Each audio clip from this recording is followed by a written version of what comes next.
பாலிவுட் சினிமாவின் சர்ச்சை நாயகி குஷி முகர்ஜி திரையில் மட்டுமல்லாமல் நிஜத்தில் கவர்ச்சிகரமான உடைகளை அணிந்து வலம் வருபவர்.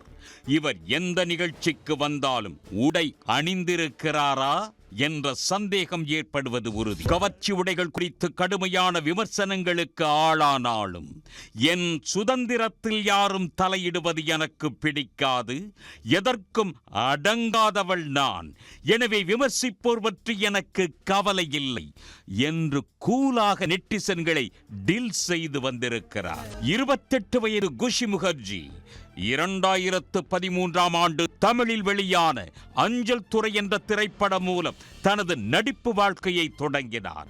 அதன் பிறகு தெலுங்கில் டோங்கா பிரேமா, ஹார்ட் அட்டாக் மற்றும் இந்தியில் ஷ்ரிங்கார் போன்ற படங்களில் நடித்திருந்தார். தனியார் தொலைக்காட்சியில் ஒளிபரப்பான பிரபல ரியாலிட்டி ஷோக்கள் மூலம் குஷி பெரும் புகழ் பெற்றார். பால்வி ரிட்டர்ன்ஸ் என்ற தொடரில் ஜுவாலாபரி கதாபாத்திரத்திலும் ககத் ஹனுமான் ஜெய் ஸ்ரீராம் என்ற புராண தொடரிலும் நடித்திருந்தார்.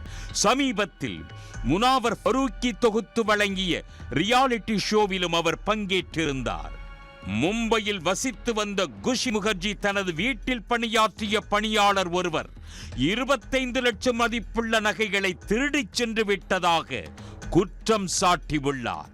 தன் வாழ்வின் மிகவும் மனதை நொறுக்கும் அனுபவங்களில் ஒன்று இது என்று குறிப்பிட்டுள்ள அவர், திருட்டு சம்பவத்திற்கு பிறகு சம்பந்தப்பட்ட பணியாளர் தலைமறைவாகிவிட்டதாக கூறியுள்ளார்.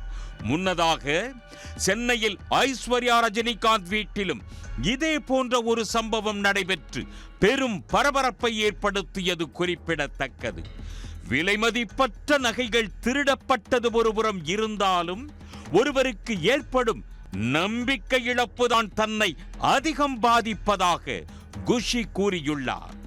சமூக வலைத்தளங்களில் போல்டான போட்டோக்களை வெளியிட்டு சமீபத்தில் கவனம் பெற்ற குஷி முகர்ஜி, நாம் நம்பிய ஒருவர் இப்படி துரோகம் செய்வது மனதை உடைக்கிறது.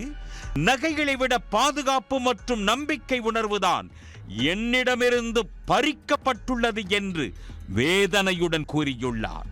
இந்த துரோகம் தன்னை உலுக்கி எடுத்திருந்தாலும் கடுமையான சட்ட நடவடிக்கை எடுக்கப் போவதாக குஷி முகர்ஜி உறுதியாக தெரிவித்துள்ளார். இந்த சம்பவம் தொடர்பாக இன்னும் புகார் எதுவும் கொடுக்கப்படவில்லை. முறைப்படி புகார் பதிவு செய்யப்பட்டதும் காவல்துறையினர் காணாமல் போன பணியாளரை கண்டுபிடித்து விசாரிக்க உள்ளதாக கூறப்படுகிறது. உடனுக்குடன் செய்திகளை தெரிந்து கொள்ள சன் நியூஸ் பெல் ஐகானை கிளிக் பண்ணுங்க.